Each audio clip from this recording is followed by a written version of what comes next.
You say the BCCI made money, but they also lost $80 million as a result of the television deal you allowed Sony and WGS Mauritius to make, which was a very, very costly thing. Again, I think people don't, and it's good to throw numbers like 80 million into the air. First and foremost, let's just understand and be very clear in understanding this, that this is not how the business works. When we went out to market the rights of IPL, you'd be surprised sitting here today, there was one bidder. And that one bidder was World Sports Group.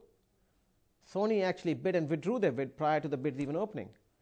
ESPN bid, but they put zero number on the table, so their bid was disqualified. They said, we don't think this is going to work. We'll do a revenue share deal with you. The only company that actually put any money on the table above the minimum guaranteed amount was World Sports Group in the round one. And then they did a back-to-back licensing deal with Sony. Now, what's the job of a marketing company, which we all forget? A marketing company's job is to buy and sell rights. So if they bought a right, it's close to $2 billion, as an example. And they sold it for $2.80 billion to somebody, as an example. And they made $80 million over a 10-year period. What's wrong with that? I'm surprised they only made that kind of money.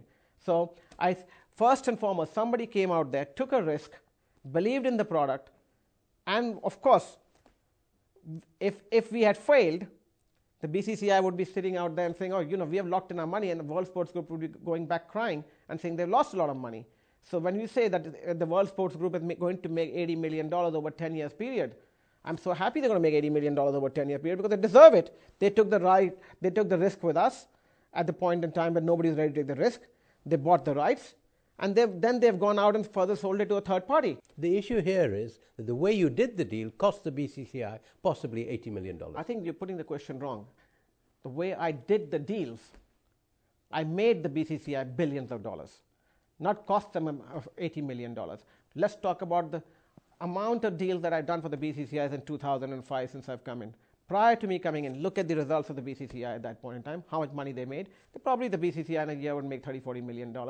To what I changed the marketing structure, I changed the way we did business, where the BCCI today, if you look at it, has locked in contracts over $6 or $7 billion going forward. Now, this was done because of my learnings that I had in my previous jobs, whether it was at Disney or with ESPN, and I looked at where the value lay.